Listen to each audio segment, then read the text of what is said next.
Assalamualaikum warahmatullahi wabarakatuh.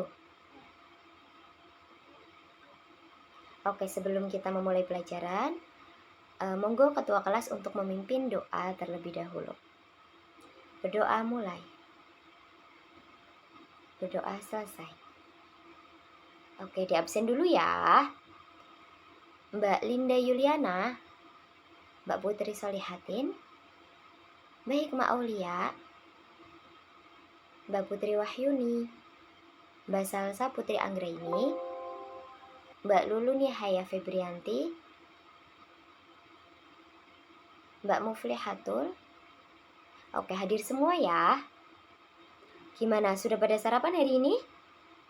Alhamdulillahirrabbilalamin. Semoga dalam keadaan sehat dan semangat sampai pembelajaran ini selesai. Oke, pada kesempatan kali ini kita akan belajar tentang mata pelajaran IPS atau ilmu pengetahuan sosial, di mana di dalam pembelajaran ini kita akan mempelajari tentang peran Indonesia dalam kerjasama ekonomi internasional. Yang pertama, dimulai dari pengertian kerjasama internasional. Apa sih itu kerjasama internasional? Kerjasama internasional adalah bentuk hubungan yang dilakukan oleh suatu negara dengan negara yang lain yang bertujuan untuk memenuhi kebutuhan rakyat dan untuk kepentingan negara-negara di dunia. Kemudian, apa saja sih peran Indonesia dalam kerjasama ekonomi internasional ini? Yang pertama, Indonesia sebagai pelopor dan pendiri organisasi kerjasama ekonomi internasional. Yang kedua, Indonesia menjadi anggota aktif dalam organisasi-organisasi ekonomi dunia. Yang ketiga, Indonesia sebagai pelaku kerjasama ekonomi. Bukti bahwa Indonesia sebagai pelopor dan pendiri organisasi kerjasama ekonomi internasional yaitu yang pertama, terbentuknya atau berdirinya ASEAN. ASEAN berdiri pada tanggal 8 Agustus 1967, di mana Indonesia bersama negara lain seperti Singapura, Thailand, Filipina, dan Malaysia menandatangani deklarasi Bangkok sebagai tanda berdirinya ASEAN. Di mana tujuan didirikannya ASEAN ini adalah salah satunya yaitu untuk mempercepat pertumbuhan ekonomi, kemajuan sosial, dan perkembangan kebudayaan di kawasan negara-negara Asia Tenggara. Memelihara perdamaian dan stabilitas dengan menjunjung tinggi hukum dan hubungan antar negara-negara di Asia Tenggara. Meningkatkan kerjasama yang aktif dan saling membantu dalam bidang ekonomi, sosial, budaya, teknologi maupun administrasi. Yang saling memberikan bantuan dalam bidang fasilitas latihan dan penelitian pada bidang pendidikan, kejuruan teknik, dan administrasi. Kemudian yang selanjutnya ada AFTA, di mana AFTA ini didirikan pada tanggal 28 Januari 1992. Indonesia bersama dengan Malaysia, Brunei Darussalam, Singapura, Thailand, dan Filipina menandatangani deklarasi Singapura sebagai tonggak berdirinya perdagangan bebas hambatan di kawasan ASEAN, yaitu yang disebut dengan AFTA, di mana AFTA adalah kesepakatan perdagangan bebas antar negara-negara yang tergabung di dalam ASEAN. Tujuannya yaitu yang pertama, untuk meningkatkan pertumbuhan ekonomi yang merata dan berkesinambungan. Yang kedua, meningkatkan investasi bagi negara ASEAN. Yang ketiga, meningkatkan ekspor dan impor. Kemudian poin yang ketiga, pada tahun 1993, Indonesia bersama dengan Amerika Serikat, Australia, Jepang, Malaysia, Selandia Baru, Brunei Darussalam, Singapura, Filipina, Korea Selatan, dan Kanada memprakarsai berdirinya APEC atau APEC. Kemudian Indonesia juga menjadi pelopor dalam kerjasama subregional yang disebut sebagai kerjasama ekonomi subregional atau disingkat dengan KESR. KSR adalah kerjasama ekonomi subregional antar negara-negara atau provinsi dengan negara-negara bertetangga.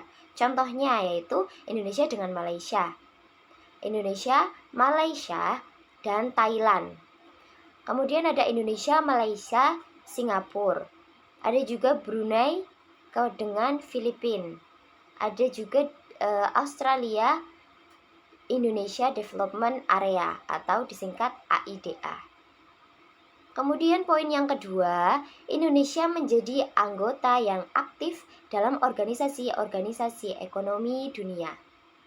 Dibuktikan dengan bahwa Indonesia mengikuti pertemuan Asia Pacific Economic Cooperation atau APEC pada tanggal 16 sampai 20 September 2010 di Jepang. Kemudian pada tanggal 15 Februari 2012, Presiden Indonesia Susilo Bambang Yudhoyono mengadakan pertemuan dengan dubes dari berbagai negara dan wakil lembaga internasional di Jakarta dalam rangka mengintensifkan hubungan kerjasama yang bersahabat agar mensejahterakan rakyat seluruh negara.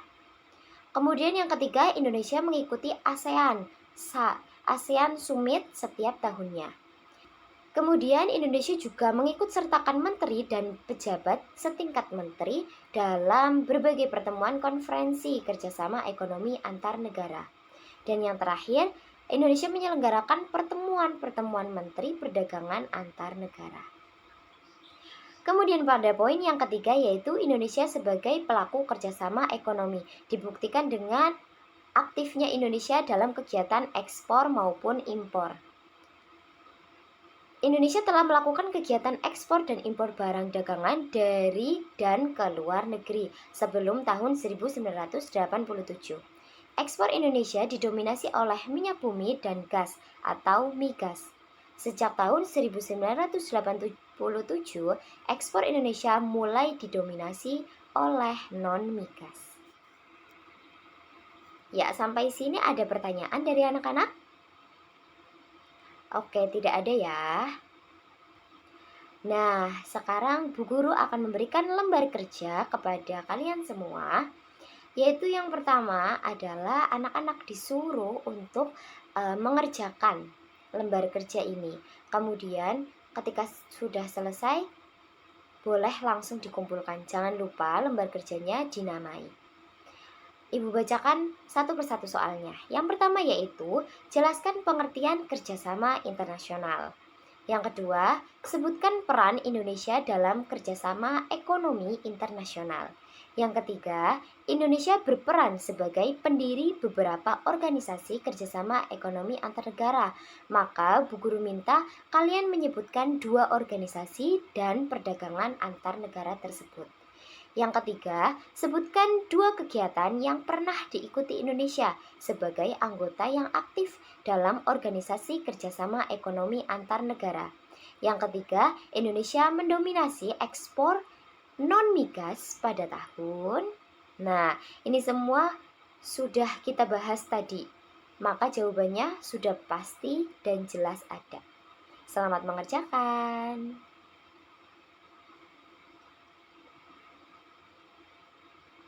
Oke, yang sudah selesai boleh dikumpulkan ke depan.